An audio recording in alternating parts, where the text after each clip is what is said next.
오래 기다리셨습니다.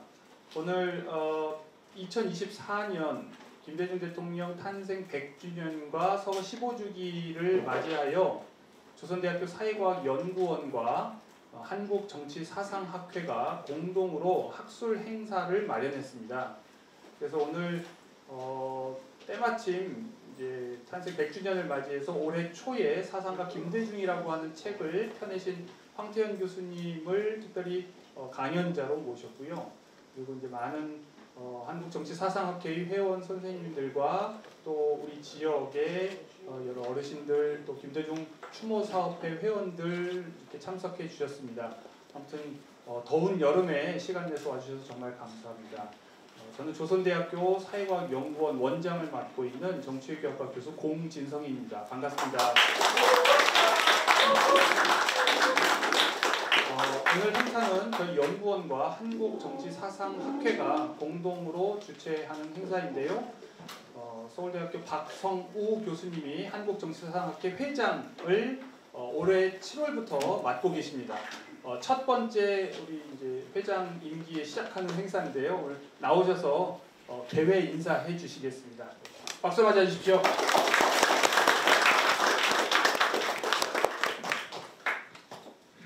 안녕하세요. 정치사상학회 회장 박성우입니다. 여름이 이제 막바지 거의 있는 것 같습니다. 근데 여전히 덥네요.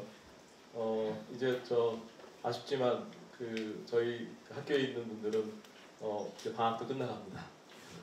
그래서 이제 다음 주에 개학을 해야 하는데요. 여러 가지로 학기 준비로 바쁘신데 그야말로 지방 곳곳에서 저희 학술 회의를 위해서 참석해 주신 우리 학회원 선생님들께 감사드립니다. 특별히 오늘은 저희 정치사상학회 학예 학술 대회로 학예 세미나 여행으로 지금 이제 준비하고 있는 중인데요. 이번 세미나 모임은 특별히 저희 한국 민주주의의 그야말로 산실이라고 할 수 있는 또 상징적이고 역사적인 광주에서 하게 됐다는 것이 대단히 큰 의미가 있다고 여겨집니다. 특별히 아까 공진석 교수님께서 말씀하신 것처럼 김대중 대통령 탄생 100주년을 기념해서 김대중 대통령의 삶과 또 업적을 정치사상적으로 재해석해보는 그런 시간을 오늘 가져보려고 합니다. 김대중 대통령의 업적과 삶이 우리 한국 정치사에서 커다란 이정표를 남겼다고 하는 것에 대해서는 이 이론의 여지가 없을 듯합니다. 그런가 하면 정치 이념으로서 민주주의, 또 인권, 자유, 평등, 통일 이러한 가치에 대해서 여러 우리가 유산으로 갖고 있는 만큼 정치 사상가로서의 김대중을 한번 되새겨보는 그런 시간을 갖는다는 것은 역시 커다란 의미가 있다고 여겨집니다. 오늘 이제 강연을 해주실 황태현 교수님, 그리고 또 이어서 이제 토론을 이제 이어갈 텐데요. 오늘 이 시간이 김대중 사상가로서의 김대중의 이 유산을 우리가 한번 다시 새겨보고, 또 이를 계기로 해서 한국 정치 발전을 위해서 우리 정치 사상은 어떤 역할을 해야 될 것인가 하는 것을 또 고민해보는 그런 시간이 되었으면 합니다. 아까 소개해 주신 대로 오늘 강연은 여기 계신 황태현 동국대학교 명예 교수님께서 맡아주시기로 하셨습니다. 우리 학회원들은 잘 아시겠지만 우리 황태현 교수님은 저희 학회의 오랜 회원이십니다. 그러시지만 오늘 발표도 아마 곧 들으시면 아시겠지만 대단히 참신하고 또 건설적인 그런 주제를 말씀해 주실 것으로 기대됩니다. 이어서 이제 토론을 맡아주실 우리 김학재 박사님은 최근에 고려대학교에서 김대중 연구로 박사학위를 받으셨습니다. 그래서 오늘 이 강연과 토론이 김대중 선생의 어떤 한국적 유산에 대해서 우리가 한번 되새겨보고 한국 정치 발전을 고민해 볼 수 있는 그런 좋은 계기가 되었으면 하는 바람을 다시 가져봅니다. 끝으로 사실 저희가 이 세미나 모임을 위해서 서울에서부터 내려왔고요. 여러 지방에서 이제 선생님께서 방문해 주셨는데 처음 이 세미나 여행의 기획에서부터 여러 일정들을 세심하게 준비해 주신 우리 아까 총무이사님 이 공지선 선생님한테 다시 한번 감사드립니다. 여러분 박수 한번 쳐주시죠. 더불어서 오늘 이 장소를 협찬해 주시고 오늘 저녁 만찬도 후원해 주시기로 한 이 광주광역시 동구청에 대해서도 심심한 감사의 말씀을 드리겠습니다. 모쪼록 오늘 이 세미나가 저희 학회원들로서는 이제 곧 새롭게 학기를 시작해야 되는데 새로운 활력을 찾을 수 있는 그런 세미나 여행이 될 수 있으면 좋겠고 모두 다 지금 오늘 이 자리에서 나눴던 이런 토론의 장이 저희 정치사학회가 갖고 있는 어떤 전통에 견줄 수 있을 만한 그런 아주 풍성하고 또 만족스러운 향연, 토론의 향연장이 될 수 있기를 바라지 않습니다. 네, 감사합니다.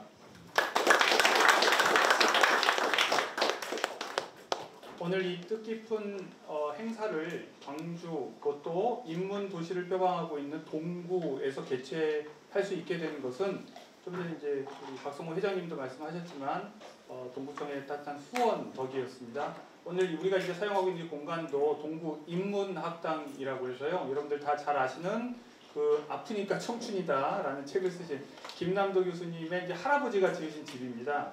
그런데 이제 이 집이 한옥과 양옥의 양식을 다 절충하고 있어서 이 자체로 현대 문화 유적으로서 가치가 있다고 해서 이렇게 동구가 보존해서 이런 인문 행사를 위한 공간으로 지금 시민들에게 이렇게 개방하고 있습니다. 그래서 이제 우리가 오늘 휴관일인 월요일인데도 특별히 허락을 받아서 이렇게 사용할 수 있게 됐습니다.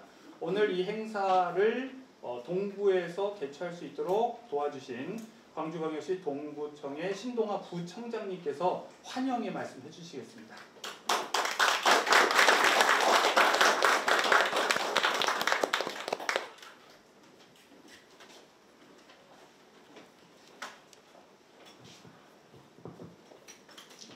예, 방금 소개받은 광주광역시 동구 부구청장 신동아입니다.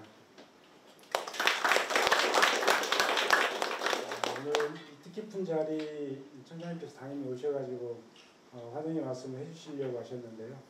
지금 전국 남북교류협회 지방정부협의회에서 해외 출장이 있어서 해외에 가신 관계로 제가 대신 말씀드린 점 양해를 좀 부탁드립니다. 우리 광주는 인문도시를 표방하고 있습니다.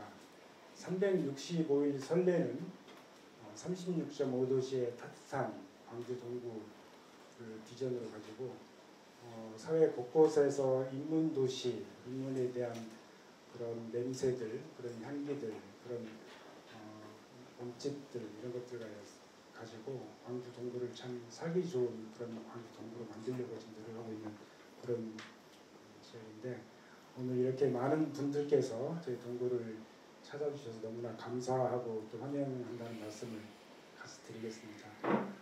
같은 뜻으로 오늘 오셨겠지만 김대중 대통령 탄생 100주년 그리고 서거 15주년 참 의미 있는 해를 맞아서 이런 뜻깊은 학술대회가 있는 것은 저 개인적으로 그렇고 오늘 같이 해주신 모든 분들도 같은 뜻으로 이 자리에 모이셨다고 생각합니다. 공동학술대회는 참 뜻깊은 학술대회를 준비해 주신 조선대 사회과학연구원 우리 김준성 원장님 그리고 한국정치사상학회 박성호 회장님 그리고 김대중 추모사업회 정진백 회장님 그리고 또 모든 회원님들께 감사의 말씀 드립니다.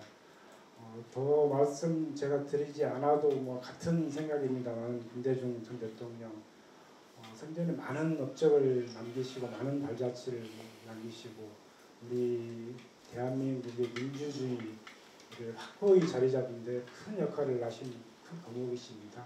우리 모두가 같이 기리고 있는 것인데 이러한 리더십을 바탕으로 오늘날의 대한민국이 발전하고 있다. 앞으로 나갈 길은 더 남아있지만 그런 확고한 이정표를 남기셨다라고 생각하고 있습니다. 그런 점에서 특히 오늘 적대 정치라는 말들을 많이 하고 있습니다. 이런 종식을 위한 기조 강연을 해주실 황태현 동국대 명예교수님 그리고 김학재 고려대 박사님 함께하신 모든 분들이 같이 사상가 김대중 대통령님의 창조적인 중도 개혁주의 그리고 정치와 사상을 함께 돌아볼 수 있는 참 뜻깊은 자리가 될 것으로 생각합니다. 오늘 이 자리를 통해서 공동 학술회의를 통해서 일반 학술 행사 차원이 아닙니다. 현재 우리가 직면하고 있는 모든 분야에서 더 큰 발전을 이룰 수 있는 그런 계기가 되기를 바라고 또 오늘 학술 대회가 그런데 큰 역할을 할 것으로 생각합니다.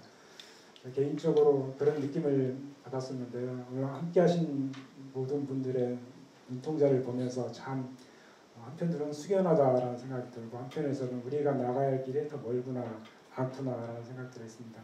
참 뜻깊은 행사를 저희 동구에서 하시게 된 것을 다시 한번 환영드리면서 의미 있는 시간 보내시기를 바라겠습니다. 감사합니다.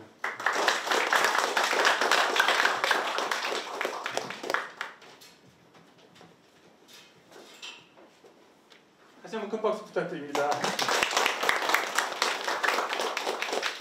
마지막으로 오늘 행사를 거의 저와 함께 이제 공동 주최도 하시고 동시에 또 후원도 해주시는 김대중 추모사업회 정진백 회장님께서 축하 말씀 해주시겠습니다.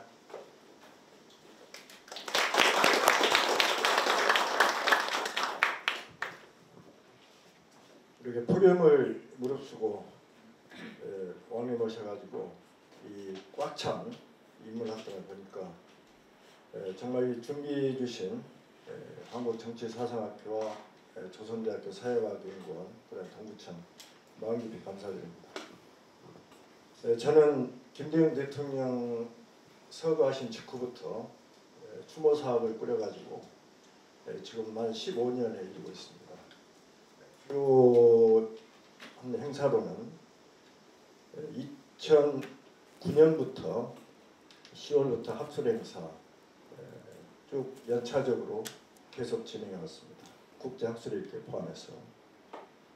그 다음에 금년 1월 초에는 기리의 김대중은 김대중 대통령 다큐 영화를 제가 2013년부터 준비해가지고 지금도 현재 TV에서 방영이 되고 있습니다. 내년 1월에는 대통령 김대중이라는 다큐 영화 2편이 상영될 예정으로 지금 명필름에서 제작을 하고 있습니다. 그리고 올가을 10월 29일부터 31일까지는 빛구월 시민문화관에서 사형수 김대중 연극을 공연을 하게 되어 있습니다. 1년에 이런 일을 하면서 또 김대중 대통령을 모시고 공부하면서 정말 오늘의 이 강연 제목 사상가 김대중이 저로 하여금 굉장히 가슴 뛰게 하고 정말 이렇게 훌륭한 연재를 가지고 한국정치사상학회가 이 컨퍼런스 하게 된 데서 경의를 표합니다. 이 귀한 행사에서 제가 해온 일을 잠깐 소략하여나 말씀드린 것은 바로 김대중 대통령은 제가 공부를 하면서 느낀 건데 거대한 사상가였고 혁명가였습니다. 우리가 무슨 혁명이냐 하는데 뒤돌아보니까 1998년에 대통령 취임 후에 그 소수 정당을 가지고 김대중 대통령도 해오신 훌륭한 업적들을 보면서 김대중은 사상가의 그러한 거대한 당신의 스펙트럼 속에서 혁명의 과업들을 수행하신 분이다. 그 짧은 5년 동안 그런 생각을 가지면서 사상가 김대중, 혁명가 김대중을 연상해봤습니다. 하여튼 오늘 이런 귀한 학술 행사를 다시 한번 축하의 말씀 올리고 방문해 주신 여러 귀빈 여러분께도 감사를 표합니다. 감사합니다.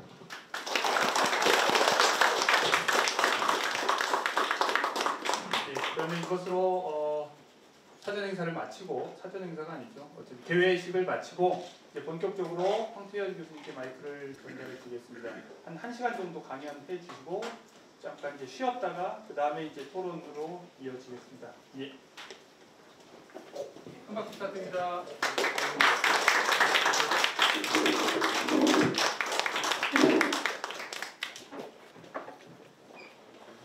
우리 한국정치학회 회원 여러분, 그리고 광주 시민 여러분, 안녕하십니까? 저는 동국대학교 정치외교학과 명예교수 황태현입니다.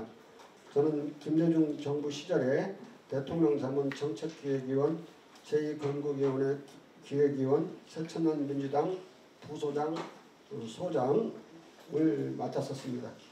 이런 연구 때문인지 김대중 학술원이 주관하여 최근에 출간한 DJ 탄생 100주년 기념 사상가 김대중이라는 책의 편집 책임을 맡았었습니다. 아주 감사하게도 우리 정치사상학회가 오늘 학술회의 제목을 사상가 김대중으로 잡아주셔서 참으로 감사합니다. 우리 회장님도. 노벨 평화상 수상자 김대중 대통령 탄신 100주년 서거 15주년에 정치학회 중 정치학회인 한국정치사상학회에서 김대중 대통령의 정치사상에 대해서 강연할 수 있는 기회를 갖게 된 것을 진심으로 영광스럽게 생각합니다. 학술회에서 우리 시대의 현실 정치인을 논하는 것은 보기 드문 일이고 특히 배제와 차별의 아이콘 DJ를 논하는 것은 상상할 수 없는 일이었습니다. 탄생 100주년도 100주년이지만 20여 년간 대통령다운 대통령을 만나지 못한 상황 속에서 오늘날 국민들이 DJ를 그리워하게 되면서 이런 영광스러운 기회가 마련되지 않았나 이렇게 생각합니다. 2, 3년 뒤에 우리 김영삼 대통령도 탄생 100주년을 맞게 되는데 그때에도 우리 정치사상학회에서 이런 어떤 분의 의뢰에서 그냥만의 사상에 대해서 또는 정치에 대해서 강연을 할 수 있는 기회를 주었으면 합니다. 왜냐하면 YS는 하나회를 척결했고 이른바 성공한 쿠데타를 처벌했습니다. 아마 이 사전에 YS가 이 과감한 정지 작업을 안 했더라면 DJ가 순조롭게 그렇게 민주적으로 대통령에 당선되는 일은 어렵지 않았을까 생각합니다. 그리고 성공한 쿠데타를 처벌했다는 것은 이건 세계사적인 사건이었어요. 그 이후에 동남아시아든 남미든 어디에도 군사 쿠데타가 일어나지 않았습니다. 심지어 아프리카에서도 군사 쿠데타가 사라졌어요. 성공은 하면 처벌 안 받는 게 아니라 성공해도 처벌받는다는 이 역사적인 선례는 그야말로 모든 군인들에게 더 이상 이상한 정치를 하면 안 된다는 걸 똑똑히 보여줬다고 생각합니다. 그리고 YS와 DJ가 1993년부터 2003년까지 집권한 10년, 이 10년은 우리 민족사의 결정적인 시기였습니다. 이 10년 동안에 한국은 정치적으로, 경제적으로, 사회적으로, 문화적으로 선진국이 되었습니다. 그 이후에는 동어반복이 됐고 사실 이 10년이 결정적인 시기였습니다. DJ 5년만 떼어놓거나 YS 5년만 떼어놓으면 그 자체가 큰 위력을 발휘하지 못했겠지만 그것도 띄엄띄엄 5년 하고 나서 딴 세력이 들어와서 5년 하고 또 DJ가 5년 하고 그랬더라면 이 정도 효과가 나지 않았을 거예요. 연속해서 두 분이 그렇게 생각했는지는 모르겠지만 두 분이 연속해서 집권을 해서 10년간 나라를 크게 전변시켰습니다. 대단히 중요한 시기라고 생각합니다. 그 시대에 김영삼 시대의 경제 발전 성장률을 보면 7.82%였습니다. 그리고 김대중 시대에는 8.03%, 마이너스 성장을 했던 1998년을 집어넣으면 7.52%이지만 그 YS가 일으킨 그 IMF 위기를 제외시키면 8.3%입니다. 대단히 높은 성장률이죠. 오늘날 생각해보면. 그리고 다른 어떤 분들은 이런 말을 하면은 그건 이미 박정희 대통령이 이루어놨으니까 그렇게 발전시키기 쉬웠을 것이다. 이렇게 박정희 덕으로 돌리는 경우가 많은데 그건 사실 옳지 않다고 봅니다. 왜냐하면 이승만 시대에 전쟁 끝나고 나서 정치적 군사적인 위기, 그러니까 공비소탕전이나 이런 것들 다 끝난 시기에 57년부터 59년 군사 쿠데타 나기 전까지 4.19 혁명 전까지 7.63% 성장을 했어요. 박정희 때 이보다 1.66% 높았습니다. 근데 그 1.66% 성장률을 높이기 위해서 그 많은 사람들이 정치적으로 탄압을 받고 다방에서도 얘기도 못하고 경제적으로는 시장 경제가 박살이 나고 정경유착에 독점에 재벌 독점, 또 사회적으로는 웬만한 사람들이 강제노동으로 끌려가고 문화적으로는 600여 편의 노래가 방송 금지되고 400여 편의 영화가 만들어졌는데 상영도 못하고 이런 것을 겪어야 되는 기회비용을 한번 생각해 보세요. 박정희 때 박정희가 아니었다면 훨씬 더 빠른 속도로 발전했을 것입니다. 경제개발 5개년 계획은 장면 정부가 세웠고 장면 정부가 시행한 지 2달 정도 되었을 때 군사 쿠데타가 났던 거예요. 민주적인 발전을 했더라면 그보다 더 많은 속도로 높이 발전했을 것이다. 그때는 전쟁 끝나고 얼마 안 됐던 시기이기 때문에 사실상 말뚝만 박아도 성장으로 잡히던 시기예요. 그러니까 그 박정희 덕이라고 YSDJ 발전 시기를 덕으로 풀려면 저는 그 학술적으로 통계적으로 옳지 않다고 생각합니다. 그리고 오늘 강연 제목은 사상가 김대중의 창조적 중도개혁주의입니다. 이상하게도 두 책을 제가 다 편집했는데 여기는 사상가 김대중이고 여기는 창조적 중도개혁주의인데 어떤 분들 필요한 분들 가시라고 지금 5권 정도 너무 무거워서 더 가져올 수가 없어서 이것도 아주 힘들었습니다. 아주 무겁습니다. 이상하게 책이. 아니 그 우리 회장님이 DJ는 중도개혁주의자, 그것도 창조적인 중도개혁주의자였습니다. DJ 중도노선은 임시정부의 전통적 중도노선을 그대로 개선한 것입니다. 대한민국 임시정부는 건전 진보 보수적인 민족 세력으로부터 온건 좌파 민족 세력까지 모든 민족혁명적 독립운동 세력을 망라하는 초계급적, 전국민적, 전민족적 중도정부였습니다. 배제된 세력은 임정을 부인하는 소련 중국 공산당 입당자들과 독립전쟁을 비웃고 숙미 독립외교만을 절대시하며 모든 진보 세력을 적대하는 극우 세력만 양극단만 배제됐습니다.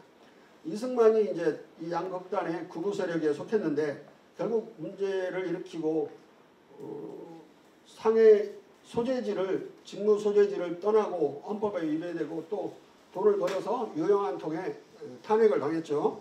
1919년 9월 6일 날 탄핵을 당했는데 그래도 우리나라의 인재 중에 인재인 이분을 썩히기 그렇다고 김구 선생이 다른 분들이 엄청나게 이승만을 반대하는데 설득해서 복권을 시켰어요. 1933년 11월에 복권을 시켜서 임정 국무위원으로 자리를 주었습니다. 그리고 1941년 진주만 폭격이 있은 뒤에는 반드시 미국에 우리의 임시정부의 거점이 필요해서 주미외교원의 위원장 직함을 줬습니다. 그 이전에는 국무성에 편지도 낼 수가 없는 상황이었는데 이때 처음으로 이제 이승만 전 대통령이 이제 편지를 할 수 있고 요구를 할 수 있는 이제 어떤 자격을 얻었습니다. 그 사이에 그냥 한 건 아니고 이승만 대통령이 더 이상 무장 독립 투쟁을 병정놀이라고 조롱하지 않기로 하고 또 좌익들을 무조건 공산당 좌익도 아닌데 배제하는 그 입장을 누그러뜨리기로 소통이 됐어요. 소통이 돼서 그 지위를 회복을 하게 됐다는 걸 말씀을 드립니다. 전반적으로는 결국은 임시정부는 중도 정부였다. 그렇게 되니까 해방 이후에 중도 정당만 15개가 미군정 기록에 보면 15개의 중도 정당이 만들어져요. 여기서 이제 DJ와도 무관하지 않은 정당이 나타나게 됩니다. 잠시 그 젊은 시절의 DJ를 보면은 1945년 정치가 아닐 때 건국준비위원회에 목포지부에 가입을 해서 선전책을 맡습니다. 근데 이게 45년 9월에 미군정에 의해서 불법 조직으로 불법화돼요. 이제 더 이상 활동할 수 없게 됐고, 그 뒤에 이제 신민당에 가담을 잠깐 합니다. 6개월간 있다가 그 안에서 뒤지게 싸운 이유는 이 신민당은 연안파 공산당이 만든 당이에요. 이게 안 맞죠. 안 맞으니까 엄청나게 노선 투쟁을 하다가 이제 탈당을 하셨고, 다시 그 뒤에 이제 공산당이 들어갔다 오니까 좌익으로 찍힐 그런 위험에 있고 그러니까 그 장인이 잘 또 설득을 해서 한민당에 들어가요. 좌로 갔다 우로 갔다 이제 젊은 시절에 22살, 3살 때 이제 겪었던 일들이에요. 그러다가 이제 스스로 선택할 수 있었던 때에는 1948년에는 민주독립당에 입당을 합니다. 14개 중도정당 중에 하나인 민주독립당에 입당을 하는데 이유는 민주독립당이 김구와는 다른 당이거든요. 김구당을 지지를 하지 않은 이유는 이 서재필을 대통령으로 추대하는 그 운동을 이 민주독립당이 가장 거세게 했어요. 그래서 가입한 것 같고 지금 그 문서도 남아있거든요. 근데 그 김구를 왜 밀지 않았느냐. 김구를 밀려고 하는 사람들이 엄청나게 전국적으로 많았었습니다. 근데 북행을 해가지고 그 인민대표자대회인가 그걸 참석해서 김구의 인기가 전국적으로 추락을 해서 잘못하면 그대로 놔두면은 김구는 대통령에서 낙선하고 이승만이 자동으로 되는 그런 분위기라서 미국에서 더 이상 고령이라서 움직일 수 없는 서재필이라도 데려다가 그 이승만에 맞서게 하기 위해서 청년 당원들이 움직일 때 거기에 이제 서명을 했는데 그 서명한 게 남아 있습니다. 그런데 거기서 정당 활동을 하지 않았고 일개 당원으로 있다가 이제 그 당이 나중에 해체돼서 사라졌고 정식으로 정치인으로서 첫 발을 내딛은 건 1955년 민주당입니다. 1955년 민주당은 현 민주당의 전신이라고 볼 수가 있습니다. 이 민주당에서 박순천 여사의 권유로 민주당에 들어가서 61년에 강원 인제 민의원 보궐선거에 당선됐는데 이틀 있다가 5.16이 나가지고 당선 무효가 해체된 상황에서 무효가 됐고 63년에 목포에서 제6대 국회의원에 당선됩니다. 현 민주당의 전신인 이 55년 민주당은 신익희, 지청천, 임종요인들과 조병옥, 곽상훈 이분들이 이제 신간의 간부들이었어요. 이분들이 이제 감옥살이 하다가 살아남아서 이제 다시 정치를 시작할 때 합치면 이제 임종요인과 신간의 간부들이 55년 민주당을 만든 거예요. 그런데 신간에는 원래 만들어질 때부터 임시정부를 비밀 지원하기 위해서 만들어진 조직이기 때문에 사실 임정세력이 1955년 민주당을 만든 겁니다. 이 민주당은 앞서 말씀드린 대로 임정세력 자체가 중도적인 세력이었기 때문에 이 당도 그냥 중도적인 당으로 출발을 합니다. 사실상 임시정부의 개선정당이라고 볼 수 있죠. 그리고 또 민주당은 공산주의도 아니고 순수한 자본주의도 아닌 제3의 길을 가는 그런 중도적인 슬로건을 내걸게 됩니다. 창당 선언문을 보면 공산 독재는 물론 여한 형태의 독재도 배격한다. 자유경쟁 원칙에 의한 생산성의 증강과 동시에 분배의 공정을 선언하고 있습니다. 그리고 이승만 대통령의 북진통일론이 연호되는 전후 상황에서 자유와 민주의 통일을 주장합니다. 자유와 민주와 통일은 자유민주적 기본질서에 입각한 통일이라고 우리 지금 헌법에 되어 있죠. 최초의 이 용어가 이 55년 민주당 강령에 나오는 겁니다. 이건 창당 선언문이었고 정강을 보면 다시 일체의 독재를 배격하고 민주주의 발전을 도모한다. 그리고 경제원칙으로 자유경제원칙 하에 생산을 증강하고 사회주의에 입각해 공정한 분배를 한다. 제3의 길로서 이제 혼합경제를 말을 한 건데 자본주의적으로 생산하고 사회주의적으로 분배한다는 이야기예요. 그리고 근로대중의 복지 향상과 국토통일과 국제주의를 확립한다.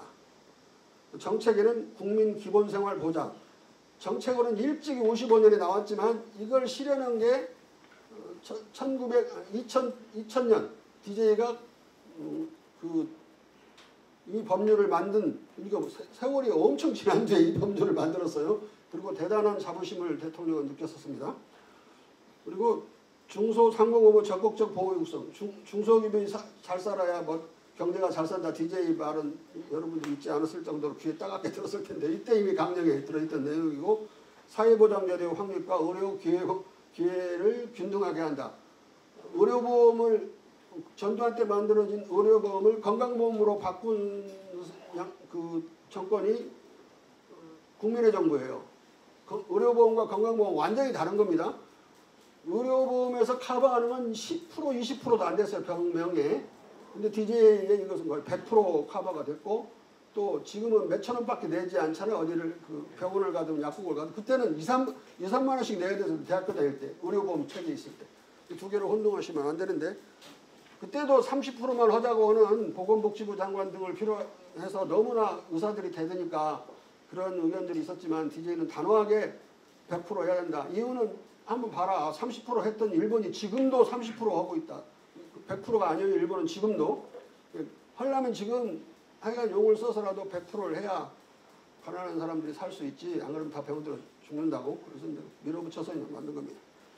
아무튼 이때 이제 많은 방향이 만들어졌지만은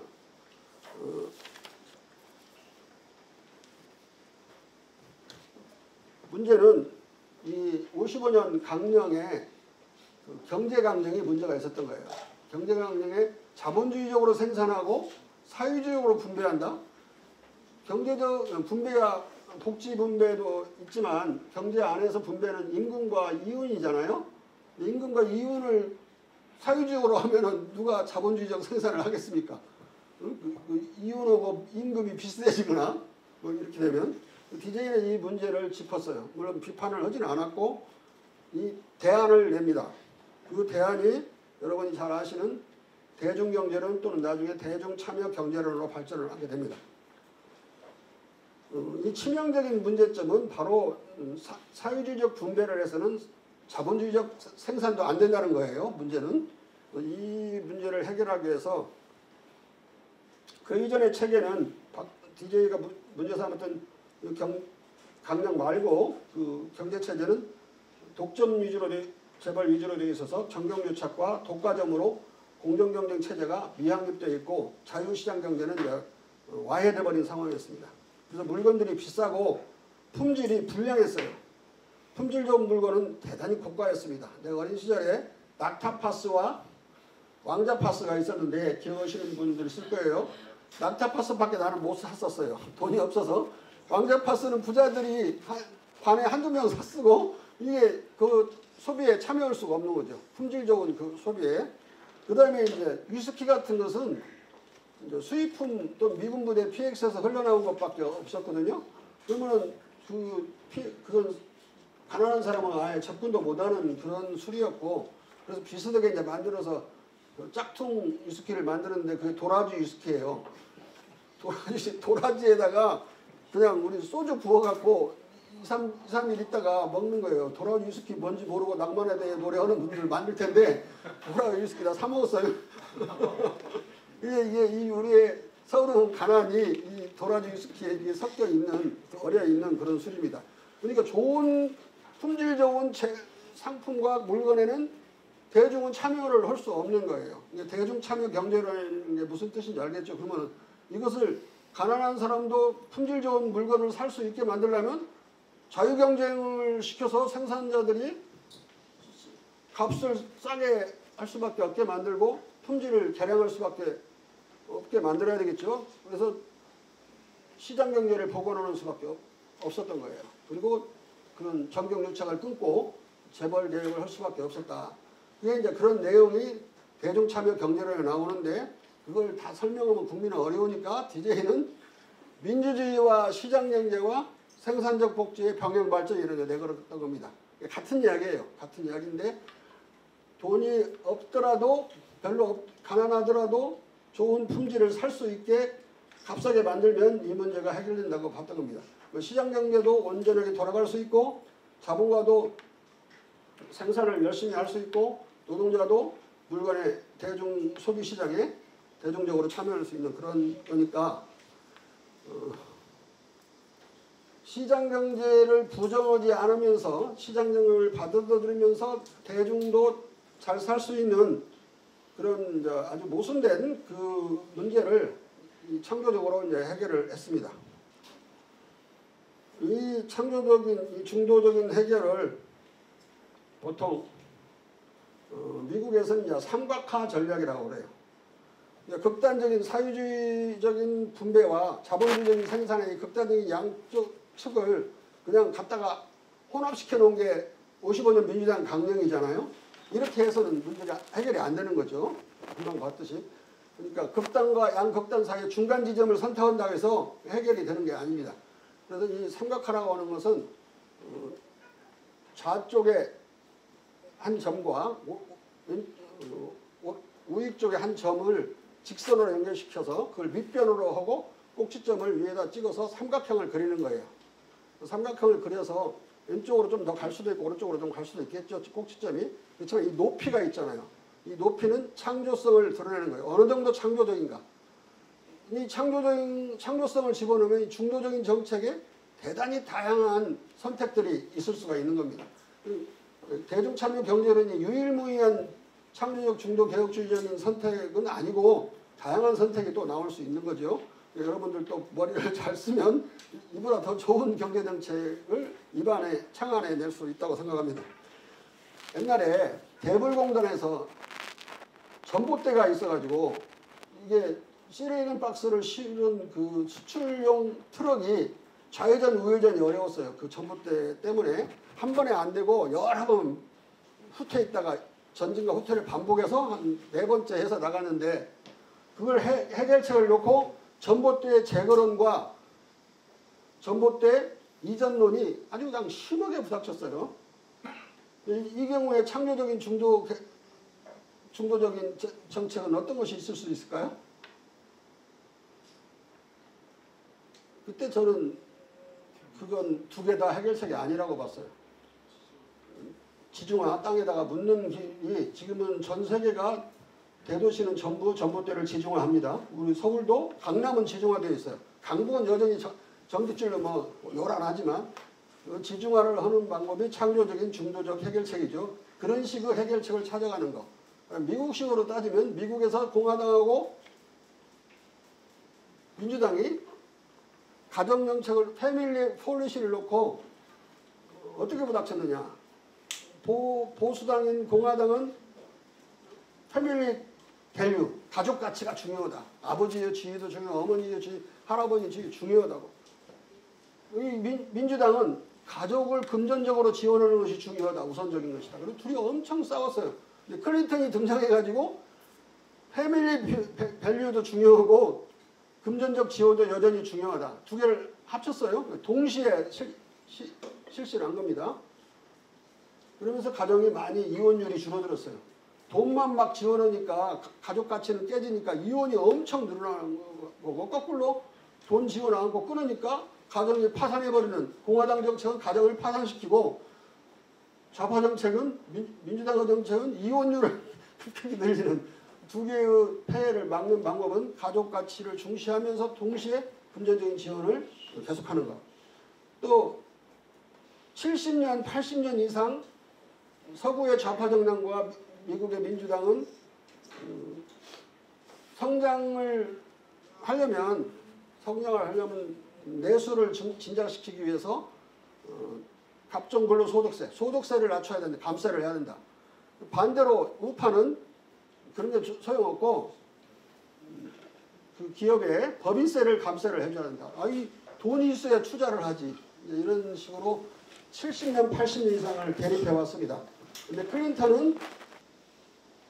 클린턴은 법인세와 소득세의 동시 감세를 주장했어요.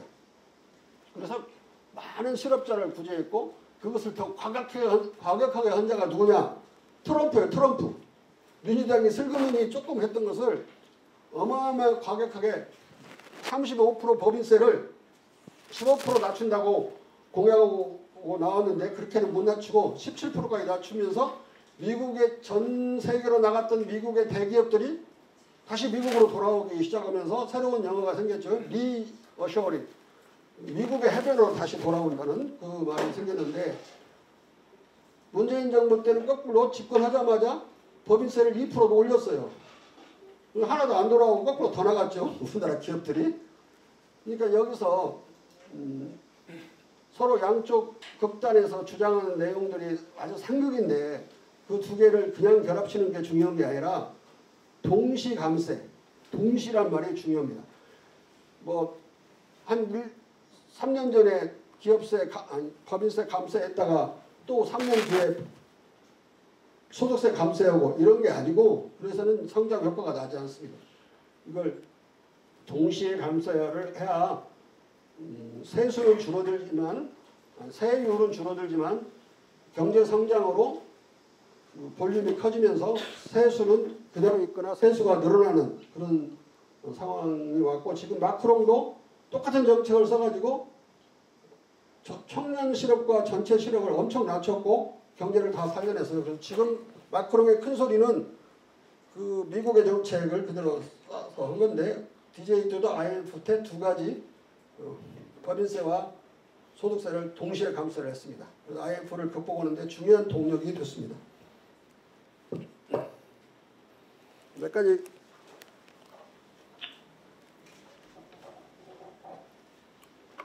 예를 들어서 설명하다가 시간이 좀 갔는데요. 아무튼 새로운 자기의 사상을 실현하고 집행하기 위해서는 새로운 정당이 DJ에게는 필요했고 정계 은퇴를 한 상황에서도 계속 공부를 해서 새정치 국민의라는 당을 경제 복귀와 더불어 만들게 됩니다. 근데 그때 온건한 진보 세력으로부터 합리적인 보수 세력까지 모든 정치 세력을 망라하는 국민정당을 창당하겠다. 임시정부 관련해서 들어본 말 비슷하죠. 그리고 강령에 중도적 국민정당이라고 선언을 해요. 서민과 중산층의 정당으로 또 못을 박습니다. 여기서 이제 서민과 중산층이라는 로고가 좀 이제 문제가 아직 남아있는 건데, 그래서 이제 국민회의 후보로 나서서 DJP 지역연합 전략으로 97년 12월 18일 대통령에 당선되죠. 지역연합 전략은 이제 여러분이 아시는 분은 아시겠지만 제가 DJ에게 강권을 해서 이걸 채택하게 만들어서 이제 승리를 하게 된 건데요. 설득할 때는 대단히 어려웠습니다. 왜냐하면 그 말은 충청도를 대표하는 사람을 받아들인다는 이야기인데 그건 JP잖아요. DJ 말씀이 나보고 지금 유신 잔당하고 손잡으라 한 말이 내가 이렇게 되묻더라고요. 아니 국민이 원한다면 잡을 수도 있는 거죠. 그 사람이 뭐 빨갱이도 아니고 우리나라 민족의 역적도 아니고 우리나라 정치인 아닙니까? 그리고 충청도 분들이 바라보는 건 JP만 바라보고 있는 상황에서 100% 개혁을 못하면 50%라도 하는 게 옳다고 본다. 그리고 그분을 같이 껴안고 있는 것이 좌파 빨갱이 공격을 피하는데도 유리하다. 이제 막 가진 말로 설득을 했어요. 유럽에서도 절대로 좌익은 좌익의 이름으로 우익은 우익 이름으로 선거 치르지 않는다고. 독일에서는 대부분 이제 프로테스탄티즘, 개신교와 카톨릭의 대립으로 나타나고 프랑스 같은 데는 이제 옥스타니와 그 북쪽 프랑스 그 북부 지역의 대결로 나타납니다. 지역 대결로 나타나요. 그러니까 노동자 계급 대 부르주아 계급이 싸워서 무슨 선거를 치르고 그런 거 한 번도 없어서 유럽에서 그 이야기를 자세히 해드렸죠. 일반 백성은 반드시 매개적인 변수가 필요합니다. 지역이면 지역, 종교면 종교, 아니면 민족이면 민족. 그렇게 계급으로 싸우지 않는다. 그러니까 뭐 결국은 선거에 총선에서 이기지 못한 뒤에 이제 받아들여서 결과가 좋게 나와서 여러분들이 아시는 바와 같은 정권 교체가 이루어졌습니다. 그런데 이 국민회의는 하여간 최대로 세를 불려야 됐기 때문에 원하는 사람이든 원치 않는 사람이든 다 끌어안고 다 정당을 만들다 보니까 또 선거를 위해서 급조된 정당이 됐어요. 급조 정당이라 다시 또 설득을 해서 당을 다시 만들어야 됩니다. 제가 직접 말씀을 드렸어요. 그런데 새천년 민주당을 만들게 되는 겁니다. 새천년 민주당은 이제 저는 이제 DJ의 오랜 세월의 중도 정치와 미국과 유럽에서 일어나고 있어 성공하고 있는 이 중도 정치가 결합된 새로운 정당을 만들어서 중산층 강국을 건설하는 그런 비전을 제시할 필요가 있다. 이제 이런 말씀을 드리고 그 세계적인 진원을 설명을 쭉 드렸었습니다. 세계적인 진원은 클린턴의 전략을 독일도 영국도 다 받아들여가지고 다 집권을 했거든요. 오랜 야당 생활 끝에 다 집권을 했어요. 심지어 영국의 노동당은 18년 야당 생활을 했고 거의 비슷한 처지에 있었던 게 독일 3인당이었어요. 그래서 전부 새로운 중도니 또는 더 서드 웨이니 제3의 길이니 이런 걸 해서 이제 토니 블레어가 집권하고 슈로더가 집권하고 그랬었습니다. 쭉 설명을 해드렸고 1999년 집권한 이후인데 11월에 파리 선언이라는 것이 사회주의 인터내셔널에 나옵니다. 사회주의 인터내셔널에서 나온 내용이 뭐냐면 내용을 요약하면 기업은 사회주의다야. 좌파는 지금까지 반기업적인 정서로 계속 한 100년 그랬는데 그 사회주의 인터내셔널 선언이 엔터프레너십을 강조하고 그게 기업을 만드는 사람은 혼자 먹고 살라고 만드는 게 아니고 여럿이 먹고 살라고 만든 거니까 사회주의다. 이런 정도까지 선언이 나오게 됩니다. 한번 여러분들 찾아보세요. 구글에 페리스 디클러레이션. 그리고 이미 1995년 7월경에 새정치 국민의힘 창당을 준비하면서 신중산층, 화이트 칼라를 중시하는 정당론을 내세웁니다. 인용할게 한마디로 야당은 이제 탈냉전 시대의 정당으로 변모해야 할 때다. 일본 자민당은 냉전 이후 화이트 칼라 정당으로 변신해야 한다는 시대적 요구를 따라가지 못해서 생존에 실패했다. 야당의 대전환이 시급한 실정이다. 이런 인식을 가지고 있었고요. 1999년 12월 새천년 민주당 신당을 창당할 때 사상가 김대중은 서민과 중산층의 정당의 틀을 중산층과 서민의 정당의 틀로 바꿀 것을 천명을 했습니다. 제가 여러 번 말씀드렸거든요. 서민을 서민으로 묶어놓고 계속 표밭으로 지금까지 해온 게 전 세계 진보정당들의 그런 양상이었다. 서민을 중산층으로 만들면 자기들 표가 없어진다고 생각한 거예요. 실제로 많이 그랬고 서울에 아파트만 들었으면 민주당 표가 없어졌습니다. 당 자체가 새로 변화된 시대에 맞춰야 될 게 아니에요. 중산층의 정당으로 가려면 중산층이 먼저 나와야 되죠. 이미지상. 중산층과 서민의 정당 틀로 바꿀 것을 천명을 한 겁니다. 중산층을 앞세우고 서민을 중산층화하는 중산층 강국 건설을 지향하는 그런 취지의 강령을 받는 거죠. 김대중 대통령이 이제 새천년 민주당 창당 준비위원회 결성대회 치사에서 드디어 정치적 안정은 절대 명제이다 해서 신당의 성격을 전국민적 지지를 기반으로 21세기의 위대한 미래를 열어가는 국민적 개혁정당이 되어야 한다고 규정하고 대한민국을 중산층과 서민이 우대받는 나라로 만들자고 촉구했습니다. 그러니까 순서가 바뀌었죠. 서민과 중산층의 정당에서 중산층과 서민의 정당으로. 그리고 여러 가지 카피라이터들은 끊임없이 중산층을 먼저 내서 이제 서민을 먼저 내서 표가 안 된다고 계속 주장을 해왔었어요. 근데 이제 이론적으로 그들은 이제 모르니까 제가 이제 이론적으로 이제 설명을 해주면서 설득을 해서 당 로고가 바뀐 겁니다. 창당대회 치사에서는 새천년을 책임질 국민의 정당이라는 제목인데요. 이것은 민주주의 시장경제 그리고 생산적 복지를 지향하는 개혁정당. 원래는 이제 민주주의와 시장경제의 병행 발전만 말씀을 하셨는데 IMF도 너무 빈민층이 많이 생기면서 복지가 강화돼야 되는데 그 준비가 약한 것 같아서 제가 국민복지가 대단히 중요하다고 말씀을 드려서 이제 세 개로 늘리자고 그랬어요. 그래서 이제 민주주의 시장경제 생산적 복지의 병행 발전 이렇게 이제 고친 거죠. 여기에 이 말씀이 들어간 거예요. 저도 하겠다는 말은 들은 적 없고 나중에 발표될 때 보고 아, 이 말이 반영됐구나 이게 확인하는 정도니까 나도 나중에서 한 겁니다. 유일하게 중산층과 서민의 이익을 대변하는 국민정당으로 이제 다운표입니다. 규정했습니다. 민주당이야말로 가장 자랑스러운 유일한 국민적 개혁정당임을 역사 앞에 선언한다. 그리고 올해에는 중산층과 서민의 복지를 위해 전력을 다하겠다 약속하고 근로소득세와 생필품에 대한 특별소비세를 대폭 감면하여 중산층과 서민의 세부담을 크게 줄일 것이다. 이미 법인세는 낮춘 상황이 있어요. 두 개를 결합해서 낮춘 거죠.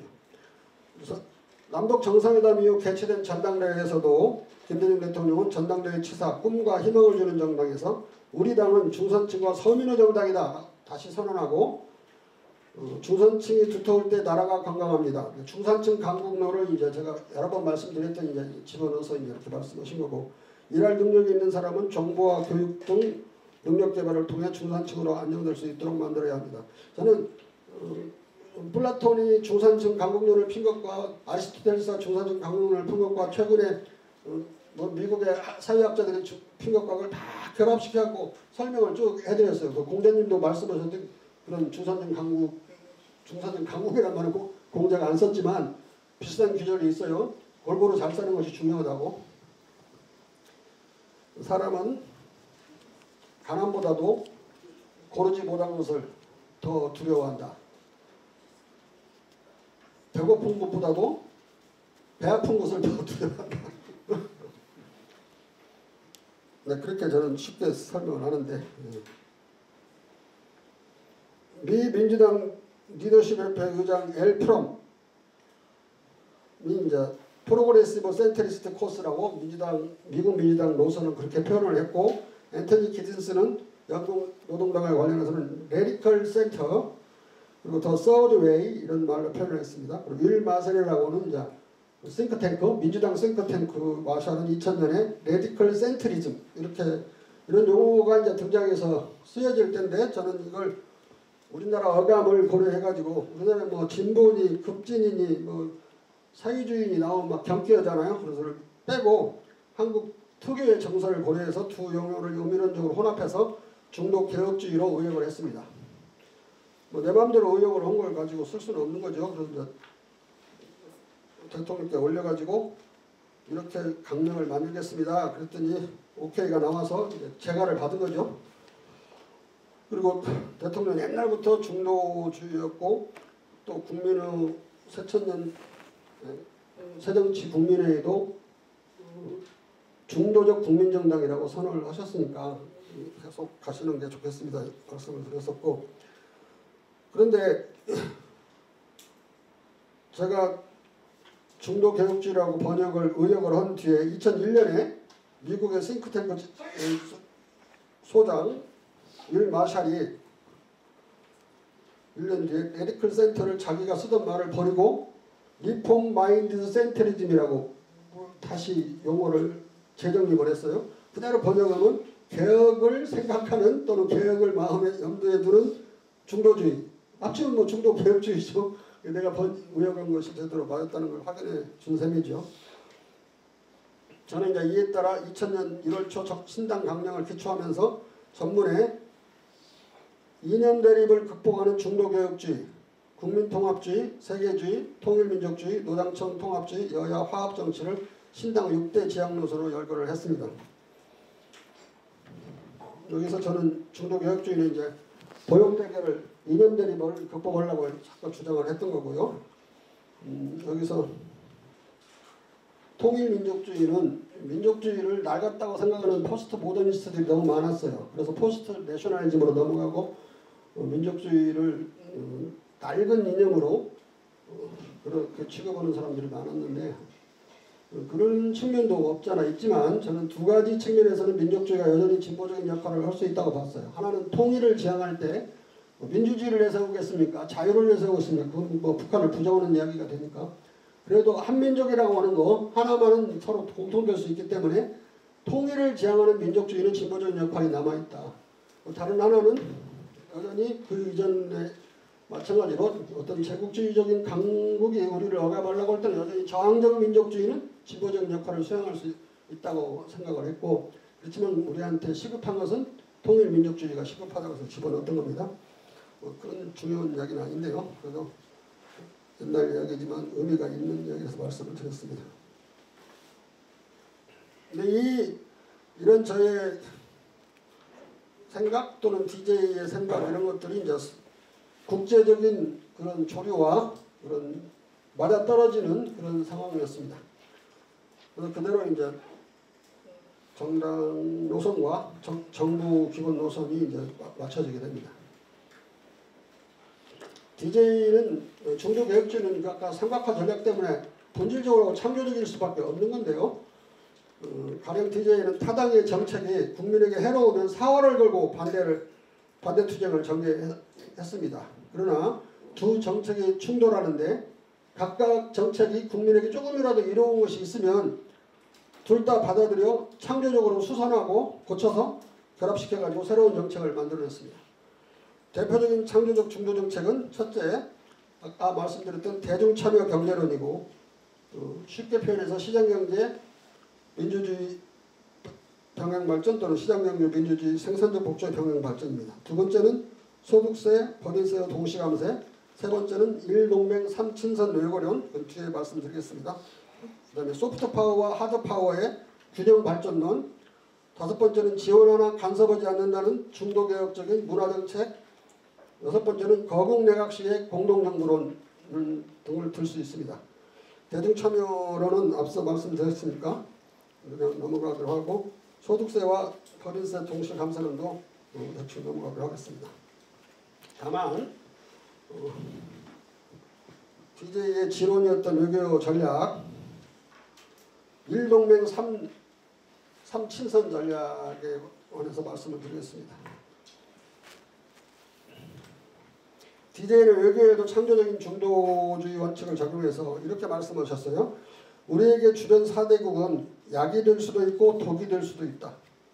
우리가 힘이 약하고 분열되어 있으면 서로 지배하려 들겠지만 강하고 단합해 있으면 우리와 협력하려고 할 것이다. 모든 것이 우리에게 달려있다. 우리 4강 외교는 일동맹 3친선 체제가 되어야 한다. 중국은 한국은 미국 일본도라는 인식을 가지고 있다. 우리는 이를 불식시키려고 노력해야 한다. 또랑에 든 소가 휘바람을 불며 양쪽의 풀을 뜯어먹을 것인지 열강원 쇠창살에 갇혀 그대로 먹이로 전락할 것인지 그것은 전적으로 우리에게 달려있다. 또랑에 들어가 있는 소는 양쪽 쪽의 풀을 다 먹을 수 있죠. 지금 대륙세력과 해양세력 사이에 끼겨가지고 우리가 꼼짝 달서 못 오겠다 이렇게 한탄만 하고 있을 문제는 아니라고 생각을 한 거죠. 이 말은 미국과 동맹을 고수하면서도 그래도 탄력적으로 대륙 중국 러시아와도 척지지 않게 설린 친선 외교를 잘 꾸려서 양측으로부터 이득을 얻는 창조적 중도선언 4강 외교론이라고 해석할 수가 있습니다. 그리하여 사상가 김대중은 설사 통일이 늦어지더라도 남북이 화해 협력하여 한반도가 대륙과 해양을 잇는 평화의 다리가 되고 바다로 대륙으로 열려 있어야 한다고 이제 역설을 했습니다. 아까 있는 다운표입니다. 저는 이제 이렇게 부연을 하는데 반도국가는 강하면 대륙과 해양 양편으로 기세를 펴며 발전합니다. 고구려가 그랬고 노마가 그랬습니다. 반면 약하면 침략과 분열을 당합니다. 대륙세력과 해양세력의 이분법적 구조에서는 통일도 없습니다. 통일이 되려면 우리나라가 몽땅 대륙세력에 속하든지 몽땅 해양세력에 속하든지 그래야 되는데 누가 그렇게 하려고 합니까? 절대로 통일이 없는 거죠. 이분법적 사고를 우리가 극복을 해야 된다고 생각합니다. 그래서 저는 삼각구도를 이분법이 아니라 삼각구도를 만들어야 된다. 국력을 신장해서 해양세력, 대륙세력, 반도세력, 한국 자체가 또 하나의 세력이 돼야 돼요. 그래서 삼각구도를 만들어서 외세 간섭 없는 통일 전망을 열어야 한다.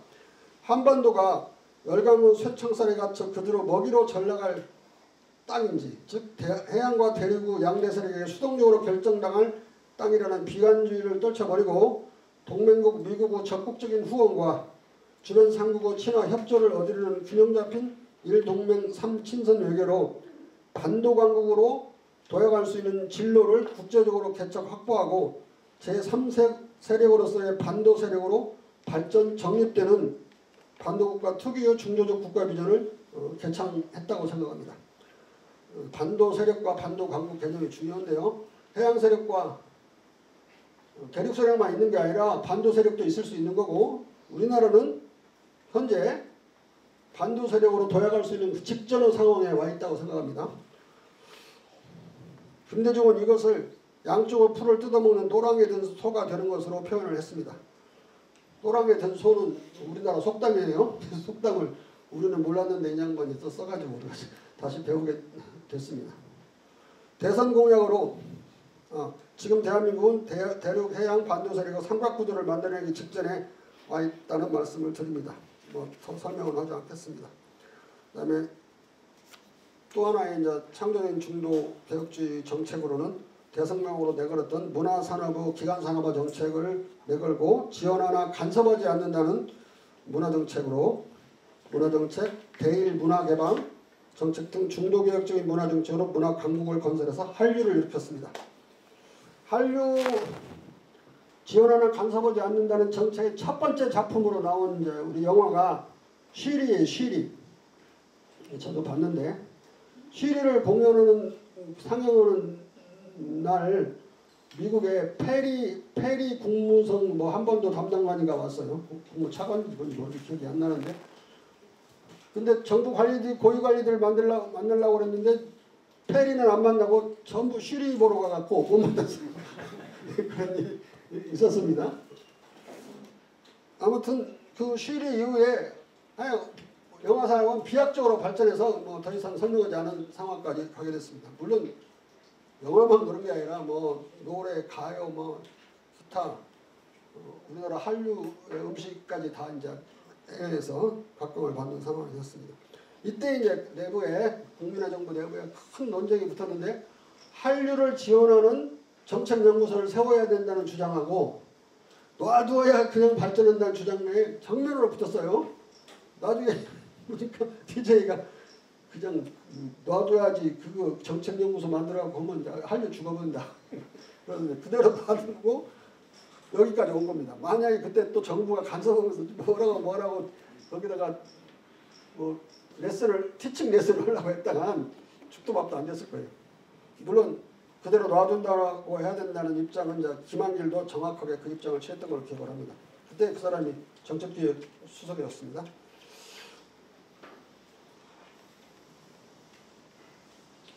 근데 이런 말을 했는데 꼭 읽어드리고 싶어서 말씀을 드리겠습니다. DJ는 우리 국민의 교육, 문화 능력, 국제적인 한류, 한국에 대한 세계인의 비상한 관심 등에서 국가 역량을 보고 있습니다. 제2차 세계대전 이후의 인용입니다.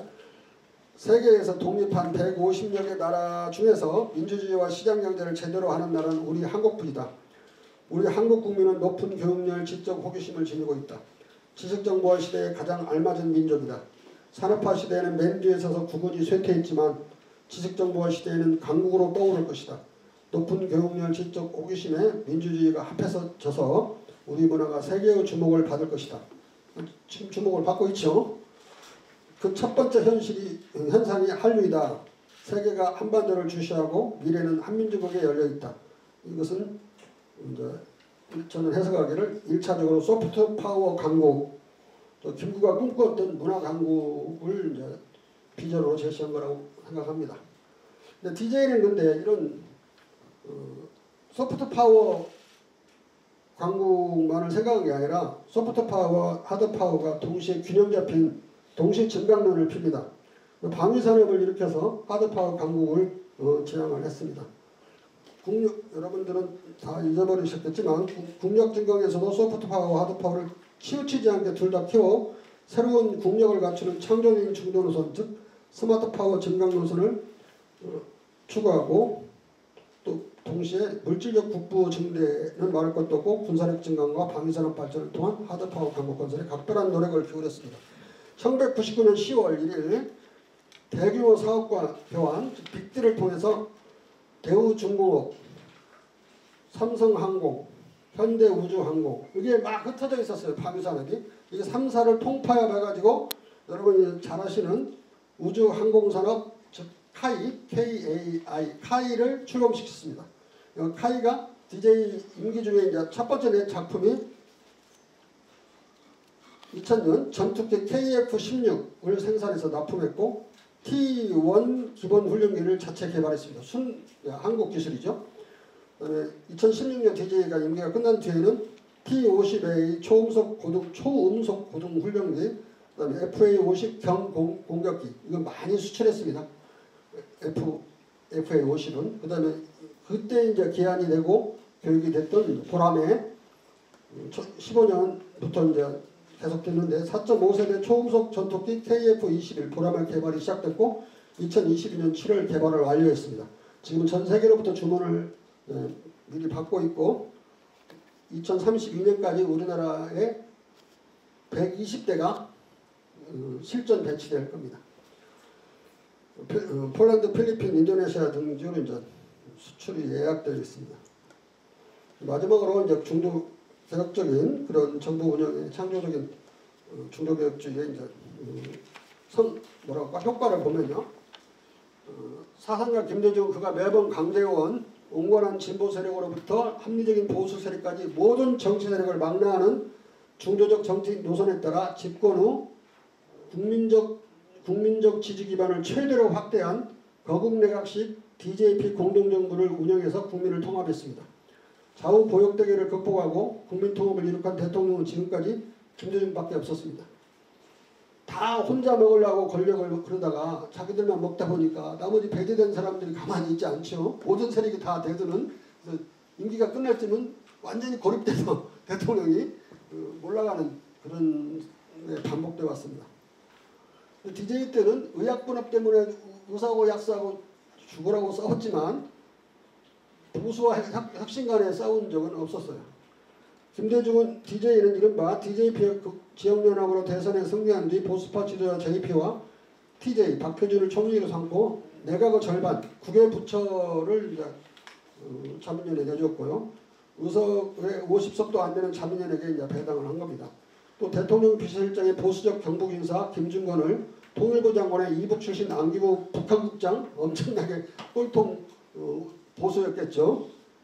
강인덕을 이제 장관으로 임명하고 그럼으로써 DJP 지역연합 보역연합정부를 수립을 했습니다.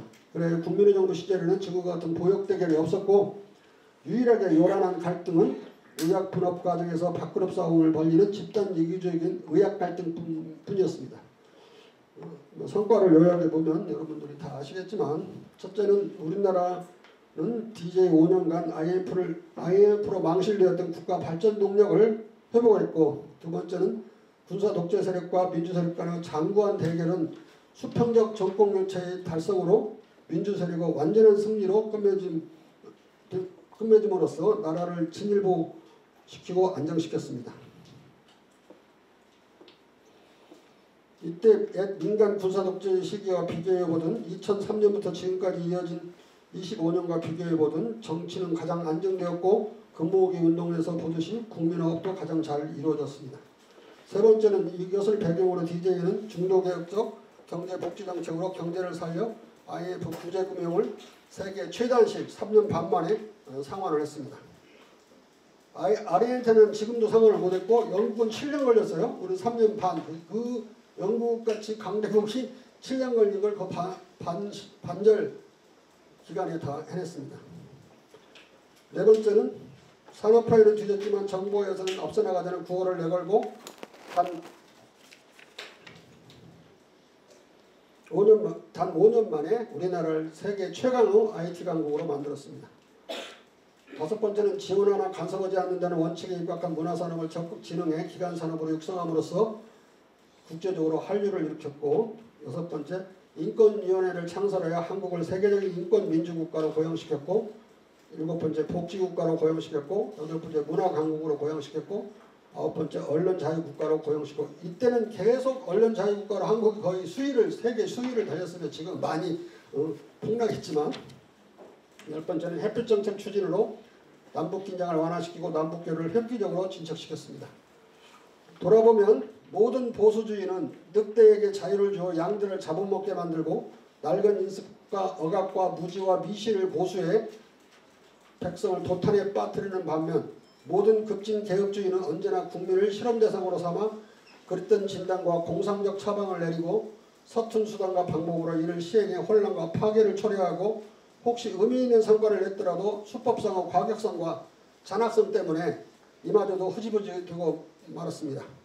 구좌파들의 좌익 보수주의와 급진적 개혁주의는 이런 우익 보수주의와 적대적 공생을 해왔습니다.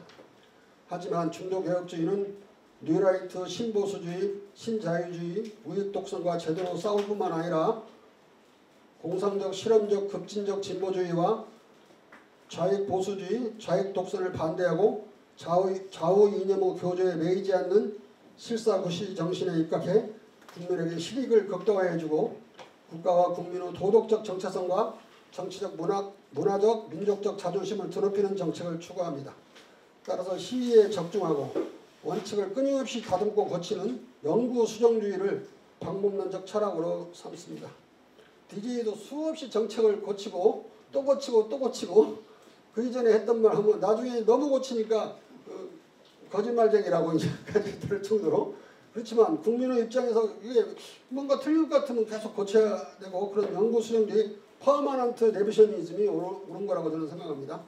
지금까지 18, 19세기 중산층, 20세기 블루칼라, 21세기 화이트칼라, 골루칼라로 변해온 사회 중심 대중의 진취적인 이익과 중도적 세계관을 대변해온 중도개혁주의의 성과들만이 불변의 진보적인 업적으로 살아남아 국민과 인류 발전의 공영에 기여해왔다는 명제는 그거나 역사가 입증합니다. 반면 사회 중심 대중의 진취적인 이익과 중도적인 세계관에서 벗어난 극우 세력의 반동적 복구 변혁과 과격한 좌익 세력의 공산적 급진개혁은 언제나 문명과 자유를 파괴 유린하고 경제를 망치고 무수한 인명을 희생시킨 채 도로에 그쳤습니다.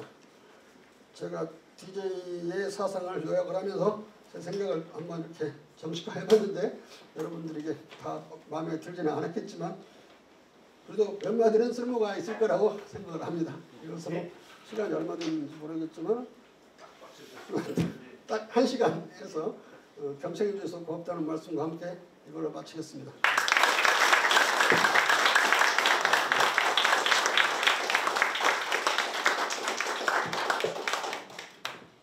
이 시간을 잘 맞춰주셔서 감사합니다.